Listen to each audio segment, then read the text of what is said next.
Hello student, today I am going to discuss part 1 of life processes. In this part we are going to discuss about the nutrition. First we will discuss what is the meaning of life processes. So life processes consist of two words, life and processes. So all those processes which are important for the life of an organism are called life processes. तो वो सारे process जो किसी भी organism को ज़िंदा रहने के लिए ज़रूरी होते हैं, उन सारे प्रोसेसेस को हम लाइफ प्रोसेसेस कहते हैं. So definition of life processes are those processes which together keep the living organism alive and perform the job of body maintenance and repair. So they perform two functions. They keep the organism alive and perform the body maintenance and repair. Let's see what are the basic processes which are common to entire living organisms. So these are the nutrition, respiration, transportation, excretion, control and coordination, growth, movement and reproduction. ये कुछ ऐसे life processes हैं जो हर living organism के अंदर पाए जाते हैं. उनको ज़िंदा रहने, उनके सर्वाइवल के लिए लाइफ प्रोसेसेस बहुत ज़रूरी हैं. अगर किसी भी ऑर्गेनिज्म के अंदर रेस्पिरेशन होगा, सर्कुलेशन होगा, एक्सक्रीशन होगा या न्यूट्रिशन का प्रोसेस होगा तो हम ये कहेंगे ये ऑर्गेनिज्म ज़िंदा है. अदरवाइज़ वो अगर ये प्रोसेसेस बंद हो गए, इसका मतलब वो ऑर्गेनिज्म मर गया है. तो लाइफ प्रोसेसेस किसी भी ऑर्गेनिज्म को ज़िंदा रखने और उसके बॉडी मेंटेनेंस में हेल्प करते हैं. तो इस लाइफ प्रोसेसेस का जो फर्स्ट टॉपिक है न्यूट्रिशन, हम इसको आज डिस्कस करेंगे. न्यूट्रिशन में तीन वर्ड आते हैं, एक फूड, दूसरा न्यूट्रिएंट और तीसरा न्यूट्रिशन. इसको वन बाय वन हम डिस्कस करते हैं. Food is the substance which is used by living organism for obtaining energy and providing raw material for the biosynthesis of required constituent of the that are essential for the various body activities like repair, growth, development and regulation. तो food क्या है? ये कुछ substance है जो हम अपने surrounding से लेते हैं, जो हम प्लांट से लेते हैं, और इस फूड में कुछ दूसरे मटेरियल प्रेजेंट होते हैं जो हमें एनर्जी प्रोवाइड करते हैं या कुछ ऐसे रॉ मटेरियल प्रोवाइड करते हैं जो हमारे बॉडी पार्ट्स को बनाने में हेल्प करते हैं.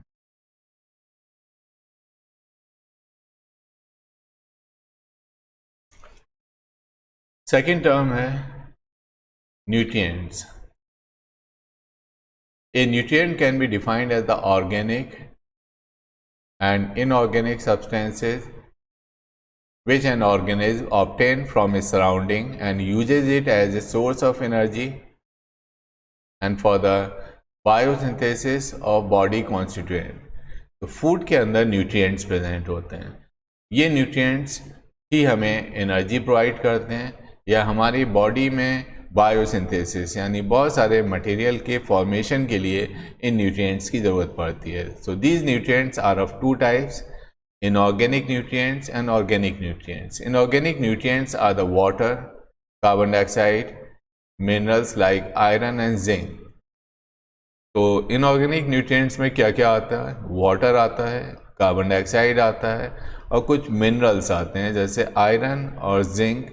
कुछ इंपॉर्टेंट मिनरल्स हैं जो हमारे बॉडी में यूज़ होते हैं. दूसरा ऑर्गेनिक न्यूट्रिएंट्स है. इसमें पहला कार्बोहाइड्रेट एंड फैट्स है. Carbohydrate and fats are known as energy giving food. हम जो कुछ भी खाते हैं उसमें सिर्फ ये दो न्यूट्रिएंट्स ऐसे हैं जिससे हमें एनर्जी मिल सकती है. तो इसीलिए कार्बोहाइड्रेट और फैट्स को हम एनर्जी गिविंग फूड कहते हैं. Protein is a body building food, क्योंकि हमारे बॉडी में जब भी डेवलपमेंट होता है, ग्रोथ होता है, तो प्रोटीन की बहुत ज़रूरत होती है. जैसे हमारी मसल्स प्रोटीन से बनी होती हैं, तो जब भी बॉडी में ग्रोथ होगी ज़्यादा मसल्स बनेंगी और ज़्यादा मसल्स के लिए हमें ज़्यादा प्रोटीन की ज़रूरत पड़ती है. तीसरा जो ग्रुप है ये विटामिन एंड मिनरल्स, इनको हम प्रोटेक्टिव फूड कहते हैं. They are known as protective food because they protect us from various diseases.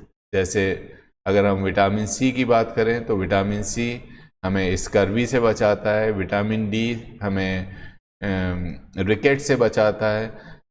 Minerals की बात करें, आयरन की कमी की वजह से हमें एनीमिया हो जाता है, आयोडीन की कमी की वजह से गोइटर हो जाता है। तो अगर ये विटामिन और मिनरल्स हमारे डाइट में सफिशेंट अमाउंट में प्रेजेंट होंगे तो हम बीमारियों से बचे रहेंगे।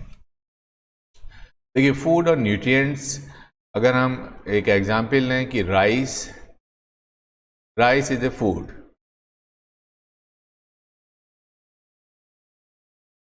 लेकिन राइस के अंदर एक न्यूट्रिएंट प्रेजेंट होता है जिसको हम स्टार्च कहते हैं।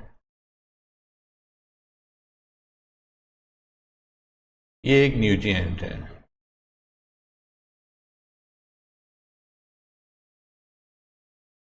इसी तरह पल्सेस का एग्जाम्पल लें। पल्सेस क्या है? ये एक फूड है और पल्सेस के अंदर प्रोटीन्स पाए जाते हैं। ये क्या है? एक न्यूट्रिएंट है। तो राइस या pulses, these are the substances which we obtain from our surrounding, from the plants, and the material which are required by our body present in the food are known as nutrients. For example, starch present in the rice is the nutrient, and the protein present in the pulses are the nutrients.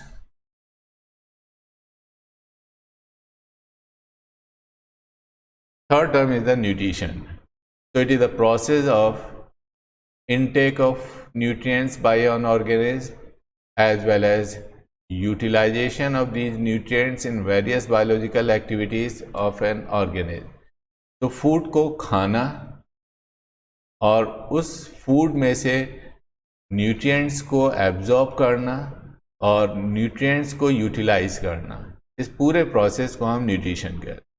तो nutrition actually एक process है जिसमें हम food को खाते हैं, उसको digest करते हैं, यानी फूड को खाते हैं, फूड को डाइजेस्ट करते हैं, डाइजेशन के बाद फूड से न्यूट्रिएंट्स को एब्जॉर्ब करते हैं,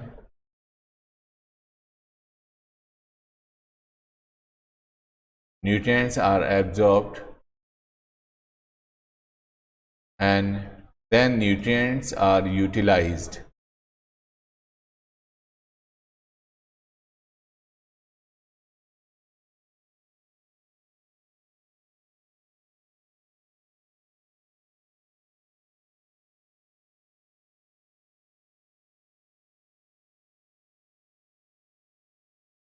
तो फूड को खाना, उसको डाइजेस्ट करना, डाइजेशन के बाद जो न्यूट्रिएंट्स रिलीज होते हैं उसको ब्लड में एब्जॉर्ब करना और इस एब्जॉर्ब न्यूट्रिएंट को सेल्स तक पहुंचाना, और जहां पर सेल्स इन न्यूट्रिएंट्स को यूटिलाइज करता है या तो एनर्जी के लिए या बॉडी बिल्डिंग के लिए।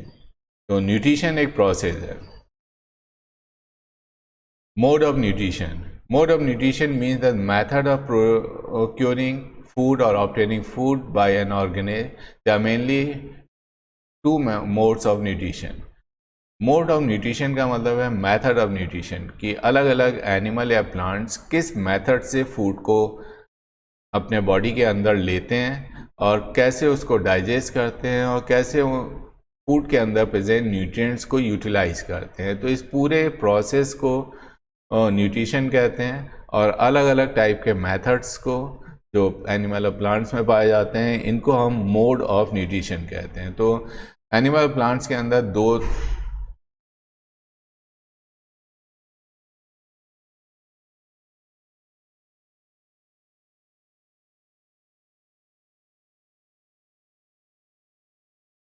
So there are two types of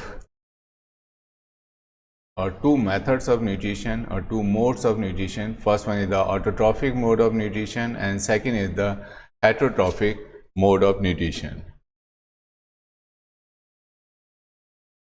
First we will discuss about the autotrophic mode of nutrition. This autotrophic word is made up of, auto means self, and trophy means nutrition.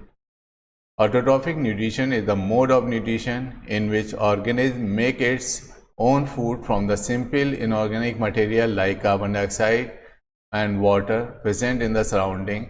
The green plants and autotrophic bacteria have an autotrophic mode of nutrition. तो autotrophic mode of nutrition एक ऐसा mode of nutrition है जिसमें green plants या कुछ bacteria खुद से अपना फूड प्रिपेयर करते हैं और अपने आप को न्यूट्रिशन प्रोवाइड करते हैं। तो इस तरह के मेथड को जिसमें प्लांट फोटोसिंथेसिस के मेथड से अपना फूड प्रिपेयर करते हैं, ये किसी पे डिपेंड नहीं करते हैं, इसीलिए इसको ऑटो का मतलब होता है सेल्फ और ट्रॉफी का मतलब होता है न्यूट्रिशन, यानी ये अपना फूड खुद तैयार करते हैं। जो ऑटोट्रॉफिक मोड ऑफ न्यूट्रिशन है ये एक्चुअली दो तरह का होता है। एक फोटो ऑटोट्रॉफिक न्यूट्रिशन, यहाँ पे तीन वर्ड हैं, एक तो फोटो, दूसरा ऑटो और तीसरा ट्रॉफिक। फोटो का मतलब होता है लाइट, फोटो का मतलब है लाइट, ऑटो का मतलब है सेल्फ, ट्रॉफिक का मतलब है न्यूट्रिशन। यानी जितने भी ग्रीन प्लांट्स हैं ये खुद से लाइट की प्रेजेंस में अपना फूड बनाते हैं, इसलिए इसको हम फोटो ऑटोट्रॉफिक न्यूट्रिशन कहते हैं। So all green plants and some bacteria can trap the solar energy and uses it for synthesizing their food from simple raw material like carbon dioxide and water, and this process is called photosynthesis. तो plant में जो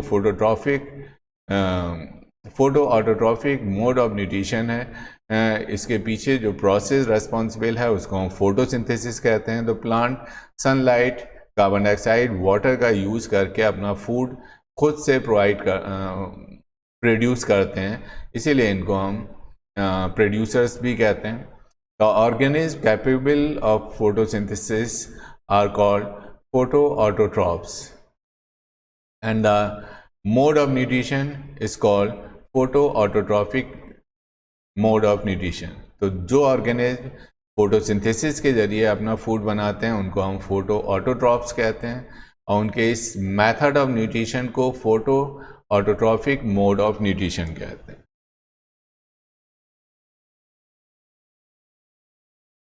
second autotrophic mode of nutrition is the chemo autotrophic nutrition. Chemo का मतलब है chemical, auto का मतलब है खुद से बनाना, ट्रॉफिक का मतलब है food. Some bacteria like hydrogen bacteria and sulphur bacteria and nitrifying bacteria can capture the energy release during different chemical reaction. तो what they do, they don't use the light energy, जैसा green plant करते हैं कि वो light energy को use करके food बनाते हैं, ये लाइट एनर्जी को यूज़ नहीं करते हैं, ये केमिकल रिएक्शन से निकलने वाली एनर्जी को, केमिकल रिएक्शन से जो एनर्जी रिलीज होती है उस एनर्जी को यूटिलाइज करके अपना फूड बनाते हैं।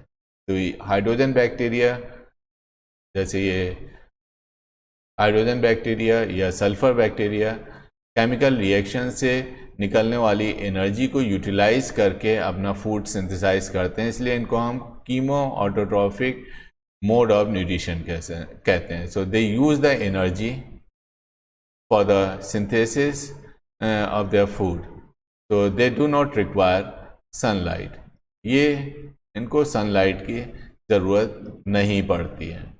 These organism are called chemo autotrophs and the process is called chemosynthesis. This mode of nutrition is called chemoautotrophic mode of nutrition. तो ऐसे बैक्टीरिया जो केमिकल्स रिएक्शन से रिलीज हुई एनर्जी को यूटिलाइज करके अपना फूड बनाते हैं उसको हम उनको हम कीमोट्रॉप्स कहते हैं, प्रोसेस को हम कीमोसिंथेसिस कहते हैं, और मेथड ऑफ न्यूट्रिशन को हम chemo autotrophic mode of nutrition कहते हैं। Second type of mode of nutrition is the heterotrophic mode of nutrition. The word heteros means others and trophy means nutrition, यानी वो ऑर्गेनिज्म जो अपने न्यूट्रिशन के लिए किसी दूसरे ऑर्गेनिज्म पर डिपेंड करते हैं, उनको हम हेटरोट्रॉफिक मोड ऑफ न्यूट्रिशन कहते हैं। तो heterotrophic mode of nutrition is that mode of nutrition in which organisms cannot synthesize. These organisms, they cannot synthesize their food by themselves, by like green plants. So all the animals have a heterotrophic mode of nutrition because they depend on other organisms for its food. तो heterotrophic mode of nutrition का मतलब होता है कि ये खुद से, ये कुछ ऑर्गेनिज्म जो खुद से अपना फूड नहीं बना पाते हैं, अपने फूड के लिए किसी दूसरे ग्रीन प्लांट्स या दूसरे ऑर्गेनिज्म के ऊपर डिपेंड करते हैं। इसको हम हेटरोट्रॉफिक मोड ऑफ न्यूट्रिशन कहते हैं। तो ऐसे ऑर्गेनिज्म जो इस मोड ऑफ न्यूट्रिशन में पाए जाते हैं उनको हम हेटरोट्रॉप्स कहते हैं, और ये अपने फूड के लिए दूसरे ऑर्गेनिज्म या दूसरे प्लांट या एनिमल्स के ऊपर डिपेंड करते हैं। जो हेटरोट्रॉफिक मोड ऑफ न्यूट्रिशन है ये 3 तरह के हैं: saprophytic nutrition, parasitic nutrition and holozoic nutrition. सबसे पहले हम देखते हैं सैप्रोफाइटिक न्यूट्रिशन। सैप्रो का मतलब होता है रॉटन यानी सड़ा हुआ, एंड ट्रोफोस का मतलब होता है फीडर। वो ऑर्गेनिज्म जो सड़ी गली चीज़ों से अपना फूड प्राप्त करते हैं उनको हम सैप्रोफाइटिक न्यूट्रिशन कहते हैं या सैप्रोट्रॉप्स कहते हैं। तो saprophytic nutrition is that nutrition in which an organism obtain its food from the decaying matter of the dead plants and animals.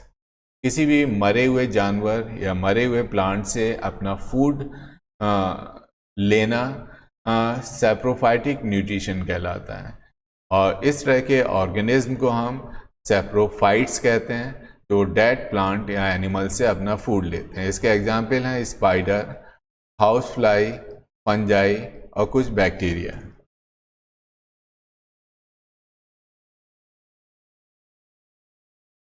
Second heterotrophic mode of nutrition is the parasitic nutrition. In parasitic nutrition, it is the nutrition in which an organism known as parasite derive energy from the body of the living organism known as host without killing it. Parasitic में एक organism किसी दूसरे organism से food लेता है, तो जो parasite होते हैं उनको तो फ़ायदा होता है और होस्ट को यहाँ पे हमेशा नुकसान होता है। तो पैरासाइटिक और सैप्रोफाइटिक न्यूट्रिशन में फ़र्क ये है कि सैप्रोफाइटिक न्यूट्रिशन में जो सैप्रोट्रॉप्स होते हैं, जो अभी हमने फर्स्ट टाइप डिस्कस किया था, वहाँ पर वो सड़ी गली मरी हुई चीज़ों से, मरे हुए एनिमल या प्लांट से अपना फूड लेते हैं। यहाँ पैरासाइटिक न्यूट्रिशन में ये लिविंग ऑर्गेनिज्म से अपना फूड लेते हैं। तो जो फूड लेता है, जो फूड एब्जॉर्ब करता है, उनको हम पैरासाइट कहते हैं, और जिनसे फूड लिया जाता है उनको हम होस्ट कहते हैं। तो the organism which obtains the food is called parasite, and the organism from whose body the food is obtained is called host. जैसा कि अभी हमने डिस्कस किया कि जो फूड को ऑब्टेन कर रहा है, जो फूड ले रहा है, उसको हम पैरासाइट कहेंगे, और जिसकी बॉडी से फूड लिया जा रहा है उसको हम होस्ट कहेंगे। A parasite gets benefited by receiving food from the host but gives no benefit to the host in return. A parasite usually harms the host. तो पैरासाइट हमेशा फ़ायदे में होते हैं और होस्ट को हमेशा नुकसान होता है। इसके बहुत सारे एग्जाम्पल हैं, जैसे कस्क्यूटा, अमरबेल, प्लाज्मोडियम, राउंड वॉर्म एक्सेट्रा।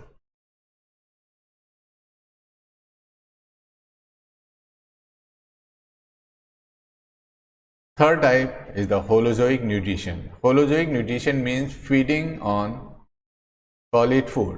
कुछ ऐसे ऑर्गेनिज्म हैं जो सॉलिड फूड कंज्यूम करते हैं। ऐसे मेथड ऑफ न्यूट्रिशन को हम होलोजोइक न्यूट्रिशन कहते हैं। तो the holozoic nutrition is that nutrition in which an organism takes the complex food material into its body by the process of ingestion. The ingested food is digested and then absorbed in the body cells of the organism. The human being, cat, dog, cattle, frog, fish, amoeba, they belong to this category. On the basis of food habits, animals having holozoic mode of nutrition could be classified into 3 types: herbivores, carnivores and omnivores. तो holozoic mode of nutrition वो mode of nutrition है जिसमें animal solid food को consume करता है। Solid food का मतलब है राइस सॉलिड फूड है, पल्सेस सॉलिड फूड है, एप्पल सॉलिड फूड है, बनाना एक सॉलिड फूड है। तो इस तरह के सॉलिड फूड को ये कंज्यूम करते हैं, इंजेस्ट करते हैं या कंज्यूम करते हैं, फिर इसको डाइजेस्ट करते हैं, फिर इसको एब्जॉर्ब करते हैं। तो इस तरह के मोड ऑफ न्यूट्रिशन को हम होलोजोइक न्यूट्रिशन कहते हैं। और इन होलोजोइक न्यूट्रिशन वाले एनिमल्स को हम 3 कैटेगरी में डिवाइड कर सकते हैं।